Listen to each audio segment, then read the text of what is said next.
What's going on, guys? Max here and welcome back to another video, and today we're going to be talking about transitions, and more specifically transitions for vlogging and amateur style transitions. So these are not any of the built-in transitions that you normally see or use for professional gigs. These are more amateurish style transitions that you'd use for vlogs, like panning into your hand, panning out, creating in-camera shakes, incorporating it into your actual sequence. Amateur style transitions that don't take too much work but make a whole world of difference.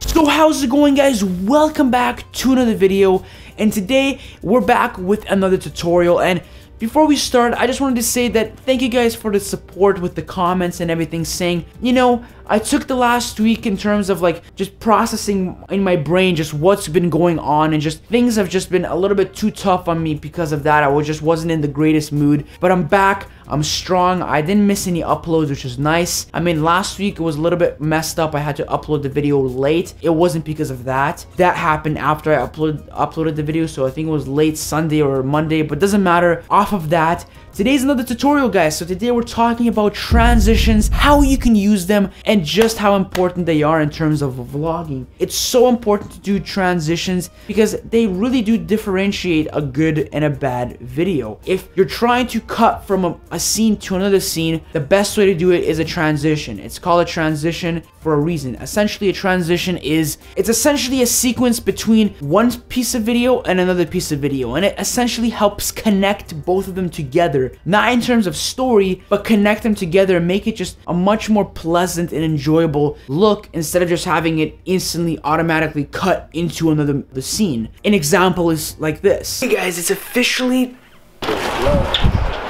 So you don't want that to happen. You don't want to just instantly cut from a scene to another scene. It just looks disgusting. There's no story behind it, and it's not pleasant to watch. So what you would want to do is maybe put your hand over the screen, do a swoosh sound effect with your camera, create shakes with your camera like this, and add that in between your swoosh to make it more cool. Add sound effects. Sound effects play a huge role, which I'm gonna have a whole different series of videos coming out on sound effects. Definitely stay tuned for that one. That's gonna be pretty big. Essentially, transitions are very, very important. They really create that story, and especially for vlogging, since it's amateur transitions, you're not trying to create anything too special. Playing around with it is crucial. Don't ever have a specific transition. I like to play around with it a lot. Like if I'm trying to put on a hat, let's just say this transition right now, I'm gonna snap and then this hat's gonna be off. I'm gonna snap again and it's gonna come back on. So the hat is off, let's snap again, the hat's back on. So essentially it's that easy. It's just a snap, and that's all you need to do. A basic snap, make just taking the hat off so much better. It's literally all I did, guys, is snap, stay in the same position, take the hat off, snap again, talk, put the hat on, and snap back. It was literally that easy. It doesn't take too much work. Yes, it takes a little bit of work because if you want to make it more professional, you have to stay in the same spot and make it look authentic. But I mean, it's fine the way it is. It looks great. It's very simple to do, and you could use it in many ways. If you want, you can change it to instant daytime in your vlog, which I tried doing twice. Didn't really work out that well because it didn't make sense in the scene that I was doing, so I didn't incorporate it in the actual video. But you could do that. Switching clothes is a really good option with snapping, but my favorite is the swoosh effect. When you grab your camera, you're actually doing your vlog, you want to do your transition effect before and after. That's a good thing to remember. So before you start the recording, this is what you're gonna do. Okay guys, so we're gonna be going out, and essentially you're just gonna do that. And after you're done the sequence, as soon as you're done recording the sequence, you're done making it, whatever you're doing, even though you may not use it, it's always good to transition in and out of every scene you do, because just in case you're not gonna put B-roll or you're just gonna transition to something else, you know that you have something to fall back, because not always would you want to create like fake transitions because they don't always look good. And in a vlog, when you make your own transitions in camera and in real life, it looks so much better than just having it made in post-production. So at the end of your talk, you'll be like, okay, so let's go capture some B-roll. Just do that. As simple as that. I just did that transition. Even though you know 100% you're not going to use it, you never know. Things happen. Keep that in mind. Always, this is a good tip for any filmmaking or photography. Do more than you need. film more, capture extra. It's better to have 3 extra photos of the same thing in different angles and have a variety instead of only having 2. You only have like 2 options to choose from, you know? So it doesn't really work that well when you only do a little bit. So change it up, do a lot, give yourself more opportunities. If you felt like it was a little bit puny, redo it. But always add that transition because you never know, it'll definitely come in useful. Keep that in mind, you'll thank me later. But essentially the other things you can do is obviously the other basic hand pans. So what you can do, you could cover the actual lens with your hand and pull it back out and start talking again. It's as simple as that. I could put my hand over the lens, pull it out, and everything looks fine. It looks great, functions well. It's such a simple one. It's as simple as a snap, but it's even easier. You don't have to work at all. It's you just put your hand in front of the lens, pause the video, start the video, put your hand over the lens, let go, and continue. So easy and is so good, and I use it so much. It's great. Another way of doing it is if you're holding your camera, instead of putting your hand all the time, I usually use manual focus. I'm using manual focus right now, and same with vlogs because the lenses are just too loud. So essentially what I would do is I would just put it closer to my chest. So I put it as close as I can to my chest. As soon as the screen turns black and all you see is black, that's when I know I turn off the video. I can do a nice basic transition. With that one, you don't need sound effects. It's so simple, easy, and quick. You don't need any sound effects with that. It works fine. When you're doing swoosh sound effects, is either you make it yourself, like I do it, but what you can also do is obviously download a sound effect from online, which I actually use to amplify that, and you can make it even more effective with the swoosh. Same with, let's say, if you want to do like a snap effect, maybe add another snap or another click to make it pop even more, give a little bit more life to it. Always do that. Always add more than you need. Do too much with a transition because then you know that you could cut away. It's easier to overdo and then fix it than it is to underdo something and just not get enough and then try to get enough. You know, it's just better to overdo the transitions, but then it's just easier to cut them out from the video. So before you transition, what you could do is you could stop talking, give yourself a second break, and then do the transition. Just so if you're not going to use it, it's easier to cut it out. Obviously, and if you're going to use it, you could just cut that 1 second and everything works perfectly fine. But like I said, sound effects, they're so important. Keep them in mind. I'm gonna have a whole series of videos on that. Like I said, it's very important. Keep that in mind. Sound effects are a huge part of video and is probably 70% of videos. 70% of movies, whatever you're watching, it's important to keep sound effects in mind. Transitions are a huge part of it. And this leads me to the second last point, which is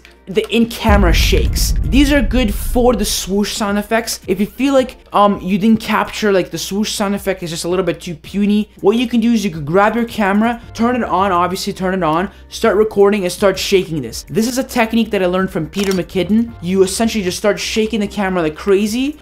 Maybe sometimes slow it down a little bit. Go to post, look through the video, see what's the best part, what gives you the best transition, cut it out and put it in between the swoosh that you do with your hand from the in and out from both of the videos. Put it in between, add the sound effects, and I'm telling you, it's a bump.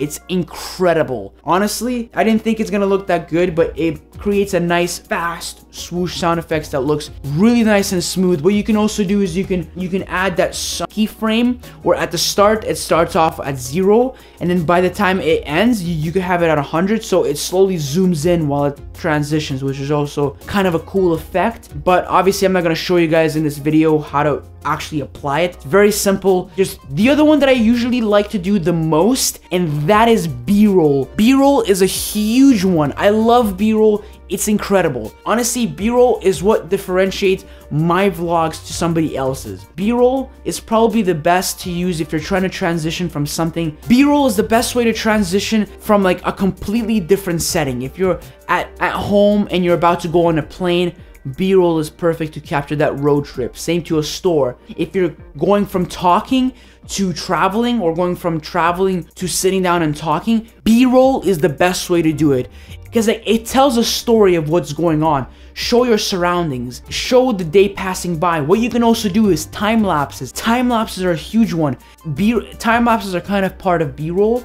So essentially time lapses, set your camera. I don't know, if if you're trying to prepare your video setup for your talk later down in the vlog, right before the talk, do a transition of you setting it up, or do B-roll of the equipment of you setting it up. There's so many things you can do to make it look awesome and actually professional. I think B-roll is fantastic, but B-roll is a really big learning curve. You gotta learn how to stabilize your shots, which I have a whole stabilization, 2-part stabilization, 3-part stabilization video. I'm stupid. Up here, you click on them, so I have tons of video on stabilization. I'm gonna be coming out videos on music, how you can incorporate music, sound effects. Obviously, I have the transition video. This is the second part in the transition video series, which, if I could speak, would have been more helpful. But essentially, that's it. B-roll is my favorite. It adds spice, but it definitely takes a lot of work to get used to. So much to learn with B-roll. I'm gonna make a whole other video on B-roll once again. It's gonna be a long tutorial video of me explaining what B-roll is,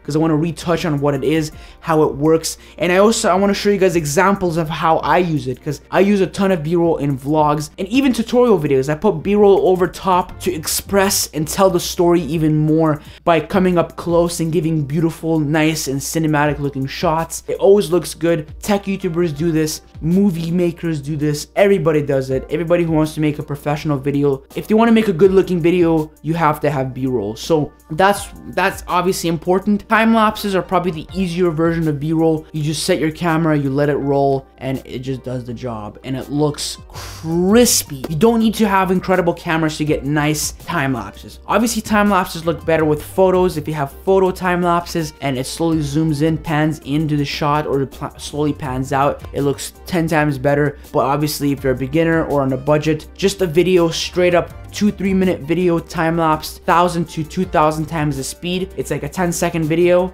Really nice, quick, and a really great way of expressing the passing of time. That's essentially what time lapses are great for, the passing of time. Showcasing that, okay, we were just here and this is the process of what happened, especially B-roll, the process of what happened throughout the day, or what happened. This is the process so far that led us to this situation. That's essentially what B-roll is. So I was at the store, and B-roll is showcasing of us going back home. It's showing the process. This is what I experienced in the last 30 minutes of my life. This is the story of what's happening, of me traveling. I'm in a car, I'm showing the B-roll of this. Maybe I have a drone, I'm showing the skies, showing where I am in general and my direction, which is home. And that really does direct in the story. It resonates in the story, and it's very important in creating that storyline and making it 30 million times better. So anyways, hopefully you guys enjoyed today's video. Hopefully you learned some basic in-camera transitions.